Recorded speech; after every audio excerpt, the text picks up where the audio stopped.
इतना सुंदर तुम्हारा भाव है कि श्री कृष्ण की बात सुनकर तुम्हारे आंसू आ गए। तो बहुत पूर्व की कोई भजन करने वाली सखी हो ली, तो ऐसा कैसे हो सकता है? महर्षि, आप भारतीय क्रिकेट टीम के कप्तान हैं और ये फिल्म इंडस्ट्री में अभिनेत्री हैं, ऐसा कुछ है?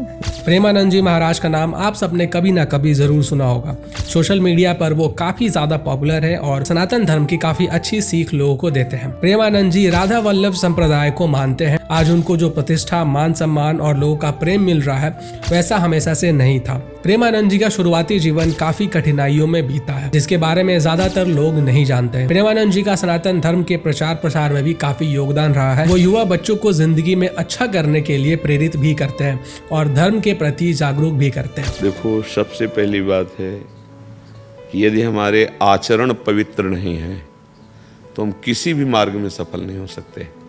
ऊंचाई पे चढ़ना पूरा जीवन लग जाता है, फिसलने में 1 मिनट में। और उनके इसी योगदान को धन्यवाद करने के लिए मैं आपके सामने ये पूरी कहानी लेकर आया हूँ। प्रेमानंद जी का जन्म 1972 में कानपुर के पास सरासोल ब्लॉक के आखिरी गांव में हुआ था। उनके माता का नाम श्रीमती रामा देवी था और उनके पिता का नाम श्री शंभू पांडे था और प्रेमानंद जी का बचपन का नाम भी अनिरुद्ध कुमार पांडे था। उनके घर में शिव जी की काफी पूजा हुई करती थी, इसलिए शुरू से उनका भी शिव जी में काफी विश्वास था। लेकिन उनके मन में हमेशा से एक सवाल रहता था कि ये दुनिया तो टेम्पररी है, एक दिन हम सभी लोग मर जाएंगे, तो क्या इस दुनिया में कुछ ऐसा है जो परमानेंट हो? और यही उन्हें लगा कि सिर्फ ईश्वर ही है जो परमानेंट है और उसी के ध्यान ज्ञान से हम इस टेम्पररी लाइफ से मुक्त हो सकते हैं। इसलिए 13 साल की छोटी उम्र में जब बच्चों को छोटी छोटी बातों का ज्ञान तक नहीं होता है, उस उम्र में ही प्रेमानंद जी ने संन्यास लेने का सोच लिया था। वो कानपुर से सीधा वाराणसी पहुंच गए। वहां उन्होंने नैस्तिक ब्रह्मचर्य की शिक्षा ली और उसके बाद उनका नाम बदलकर स्वामी आनंद आश्रम रख दिया गया। वैसे तो ब्रह्मचारी आश्रम में रहकर शिक्षा ग्रहण करते थे, लेकिन प्रेमानंद जी को वो तरीका पसंद नहीं आया और उन्होंने अकेले रहकर बनारस के गंगा घाट पर ही अपना ज्यादातर शुरुआती जीवन बिताया। वो सुबह 2-3 बजे से उठकर ही भगवान का ध्यान करते थे। दिन में 3 बार गंगा में स्नान करते थे, यहाँ तक कि ठंड के दिनों में भी। दिन में 1 बार भिखारियों के बीच में 5 से 10 मिनट बैठ जाते थे और जो मिल जाता था वो खा लेते थे। वो बताते हैं कि कई दिन ऐसे भी गए जब उन्हें खाने के लिए कुछ भी नहीं मिला। कभी कभी किसी को रोटी खाते हुए देखते थे तो लगता था कि ये कितना भाग्यशाली व्यक्ति है, इसे रोटी खाने को मिल रहा है। क्योंकि सन्यासी को नौकरी करने का या पैसे कमाने का परमिशन नहीं होता है, इसलिए सन्यासी को जो भी दान में मिलता है वही खा पी कर काम चलाना पड़ता है। कभी कभी खाने को नहीं मिला तो गंगा का जल पीकर ही काम चलाते थे और ऐसे ही कई साल उन्होंने वाराणसी में गुजारे। नित्य का नियम था कि वहाँ ध्यान करना है, वहाँ बैठ के भिखारियों के बीच में जो मिल जाए उससे लेके फिर एकांतवास करना 24 घंटे। 24 घंटे में 1 बार भिखारी जहाँ से बैठते थे ना घाटों में, वहाँ 1 बार बैठते थे। तो और वो भी 5, 6, 10 मिनट में, अगर कोई आया तो दिया, नहीं तो चले गए, गंगा जल भर के पी लिया। ऐसा कई दिन, मतलब कभी कभी किसी को रोटी खाते देखते तो मन कहता बड़ा भाग्यशाली से रोटी मिले, ऐसी स्थिति थी। यहाँ से शुरू होता है वृंदावन जाने की इच्छा। वो बताते हैं कि एक दिन सुबह में वो एक बहुत बड़े पीपल के पेड़ के नीचे बैठे हुए थे। तभी उन्हें एक विचार आया कि आखिर वृंदावन होगा कैसा, लेकिन उस समय उन्होंने उस पर ध्यान नहीं दिया। अगले दिन जब वो ध्यान करने उसी पीपल के पेड़ के नीचे बैठे हुए थे तो एक दूसरा संत वहां पर आया। उन्होंने प्रेमानंद जी से कहा कि श्री हनुमान प्रसाद पोदार अंध विद्यालय में राम शर्मा आचार्य जी के द्वारा रासलीला होने वाली है और क्या तुम देखने चलोगे महात्मा? तो प्रेमानंद जी को लगा कि जैसे हमारे गांव में रामलीला हुआ करती थी वैसे ही ये भी कोई लीला होगी। उनके जाने की इच्छा नहीं थी क्योंकि उन्हें अकेला एकांत में रहना ही पसंद था। उन्होंने उस संत को मना कर दिया, लेकिन उस संत ने फिर कहा कि महात्मा वृंदावन से लीला आई है। तो प्रेमानंद जी ने फिर इनकार कर दिया और कहा कि हमें आवश्यकता नहीं है, आप क्यों हमें छेड़ रहे हो? लेकिन फिर जब उस संत ने बार बार कहा तो बेमन से ही प्रेमानंद जी वो लीला देखने चले गए। और जब लीला देखने पहुंचे तो उन्हें लीला इतनी पसंद आई कि वो रोज लीला देखने के लिए जाने लगे और 1 महीने तक वो लीला चली और प्रेमानंद जी ने पूरे 1 महीने लीला देखी और वो इस लीला से बहुत ज्यादा प्रभावित हुए और यहीं से उनके जीवन में एक नया मोड़ आता है। उसके बाद जब लीला खत्म हो गई तो उन्हें लगा कि अगर हम इन लीला करने वालों के साथ चले जाएं तो रोज लीला देखने को मिलेगी और बदले में हम इनकी कोई सेवा वगैरह भी कर दिया करेंगे। 1 महीना रास लीला और चैतन्य लीला देखने के बाद तो हाहाकार मच गया, क्योंकि पवित्र अंतःकरण था। एकदम बस लगा जिएंगे कैसे, बस अंदर से आया कि जिएंगे कैसे। तो लगा कि इनकी रास लीला होती रहती होगी बराबर, तो अगर ये हमें अपने साथ रख ले तो इनकी हम सेवा करेंगे, रोज रास लीला देखने को मिलेगी। तो स्वामी जी को साष्टांग दंडोत किया और कहा हमारे पास कभी 1 पैसा नहीं कुछ है, तो हम काम गरीब बाबा जी आप अपने पास रख लो, अरे नहीं बाबा, ऐसा क्या, हम रासलीला देखना चाहते हैं। तो उनके मुख से निकला कि तू एक बार वृंदावन आ जा। ऐसे बोले, बाबा तू एक बार वृंदावन आ जा, बिहारी जी तुझे छोड़ेंगे नहीं। हम ये गुरु मंत्र उनका मानते हैं कि उन्होंने हमें ये गुरु मंत्र दिया, बस लगन लग गई, अब वृंदावन जाना। तो यहीं से प्रेमानंद जी के अंदर वृंदावन जाने की एक इच्छा जाग उठी। एक दिन जब वो उसी पीपल के पेड़ के नीचे बैठे ध्यान कर रहे थे तो युगल किशोर नाम के एक व्यक्ति उनके पास आए और उन्हें हनुमान जी का प्रसाद देते हुए कहा, बाबा ये हनुमान जी का प्रसाद है, आप ले लीजिए। पहले तो प्रेमानंद जी ने प्रसाद नहीं लिया और पूछा कि तुम ये प्रसाद हमें ही क्यों दे रहे हो, और भी लोग हैं उन्हें क्यों नहीं दे देते। तो युगल किशोर जी ने कहा कि मुझे अंदर से ऐसी प्रेरणा हुई कि ये प्रसाद आपको ही देना चाहिए। ये सुनकर प्रेमानंद जी ने प्रसाद ले लिया। इसके बाद युगल किशोर जी ने उन्हें अपने घर चलने को कहा, लेकिन प्रेमानंद जी ने मना कर दिया। उन्होंने कहा कि वो किसी भी शादीशुदा व्यक्ति के घर नहीं जाते क्योंकि वो सन्यासी है। लेकिन युगल किशोर खुद एक सन्यासी थे। जब उन्होंने प्रेमानंद जी को ये बताया तो प्रेमानंद जी उनके साथ जाने के लिए तैयार हो गए। जब प्रेमानंद जी युगल किशोर जी के घर पहुंचे तो युगल किशोर जी ने उनको भर पेट खाना खिलाया। प्रेमानंद जी को उनमें थोड़ा सा अपनापन लगा, इसलिए उन्होंने उनसे पूछा, क्या आप हमें वृंदावन पहुंचा सकते हो। युगल किशोर जी ने कहा कि हाँ बिल्कुल बाबा जी, पहुंचा सकता हूँ, बताइए कब जाना है, चाहे जब ले चलो। प्रेमानंद जी ने ये जवाब दिया। युगल किशोर जी ने जवाब दिया कि ठीक है, आप कल चलने की तैयारी करो। इसके बाद वो प्रेमानंद जी को चित्रकूट ले गए, क्योंकि बनारस से मथुरा जाने के लिए तब डायरेक्ट कोई भी ट्रेन नहीं हुआ करता था।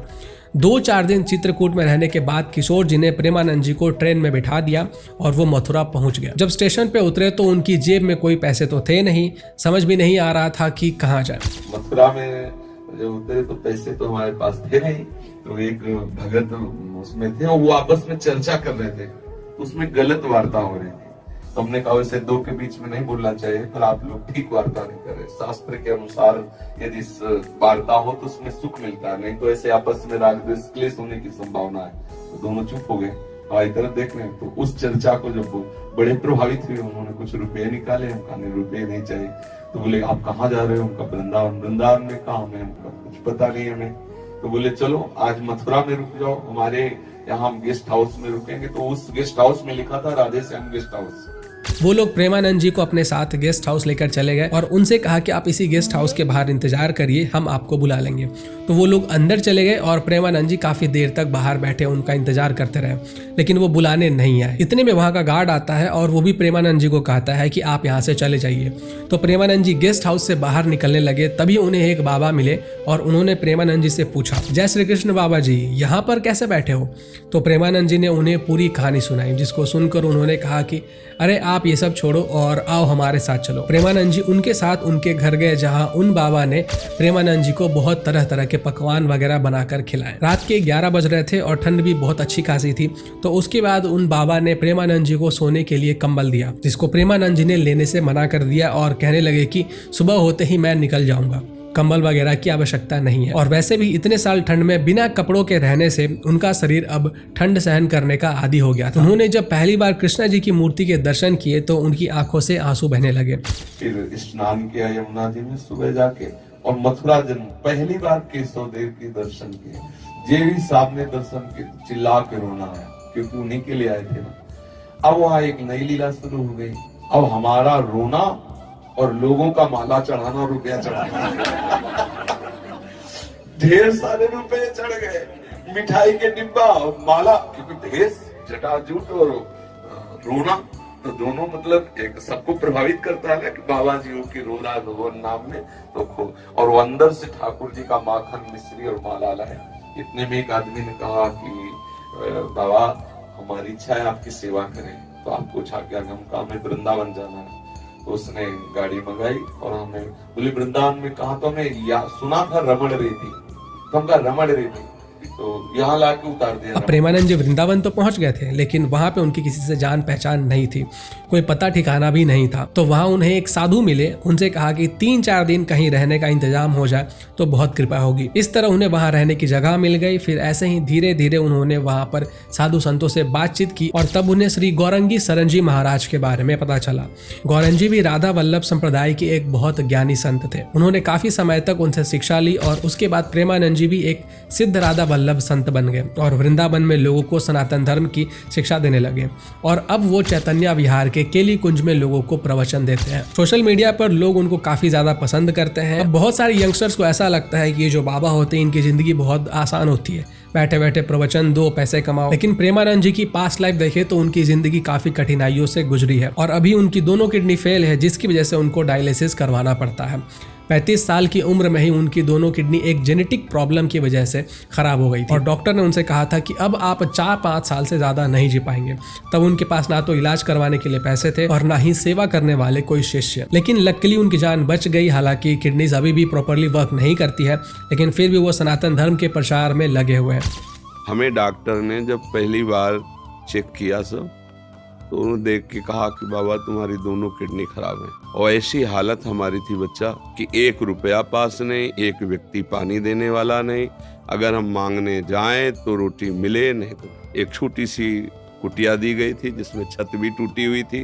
मतलब बड़ा ही कष्टमय जीवन पीछे का सब। तो एक हम तो कहीं जा ही नहीं सकते थे, न पैसा था न हमें समझ थी। तो एक स्वामी राम सुखदास जी के परिकर के वो बड़े व्यवहार कुशल और जानकार थे, एक बड़े डॉक्टर थे। तो उनसे फिर जांच कर उन्होंने कहा बाबा गृहस्थी होते तुम उसके मतलब परिवार से कहते, लेकिन आपका कोई तो है नहीं, तो डायरेक्ट आपसे कह रहे हैं। आपकी रिपोर्टें बता रहे हैं कि जिस हालत में किडनी पहुंच गई है बहुत अधिक आप जीवेंगे, सुरक्षित रखेंगे तो दवाइयों के द्वारा वो 5 वर्ष इसके बाद आपका शरीर पूरा हो जाएगा। हमें पता ही नहीं था किडनी किसे कहते हैं। बचपन से बाबा जी गंगा किनारे सेवन, किसी व्यवहार का लेश मात्र ज्ञान नहीं। अंदर निश्चय किया कि मरना तो था ही, घबराने की क्या बात है। फिर पूरे जीवन का निरीक्षण किया, कोई ऐसा पाप नहीं जिसके कारण मैं भयभीत हूँ। भगवान का भजन किया है, अब जितनी आए हुए उतना ही तो है। इस बात के लगभग 18 वर्ष हो गए होंगे और डॉक्टर ने कहा था 5 वर्ष में। पता नहीं वो डॉक्टर साहब है कि नहीं और आपके सामने बैठे, अभी थोड़ी देर बाद डायलिसिस होगा, अब मरने का भय नहीं। लाखों लोग सोशल मीडिया पर उन्हें सुनते हैं और उनसे जुड़े हुए, फिर वो चाहे इंडियन क्रिकेटर टीम के स्टार बैट्समैन विराट कोहली हो, फिर सिंगर बी प्राक हो, ये सब उनसे मिलने जा चुके हैं। प्रेमानंद जी युवाओं को अच्छी आदतें ढालने के लिए और ब्रह्मचर्य का पालन करने के लिए मोटिवेट करते हैं। जो भी लोग बैड हैबिट्स छोड़ने की कोशिश कर रहे हैं उनको प्रेमानंद जी की वीडियोस देखनी चाहिए, इससे आपको बहुत हेल्प मिलेगी। और प्रेमानंद जी की तरह आप सब भी सनातन धर्म के प्रचार में और उसके उन्नति में अपना सहयोग प्रदान करें। जय श्री राम, जय श्री कृष्णा।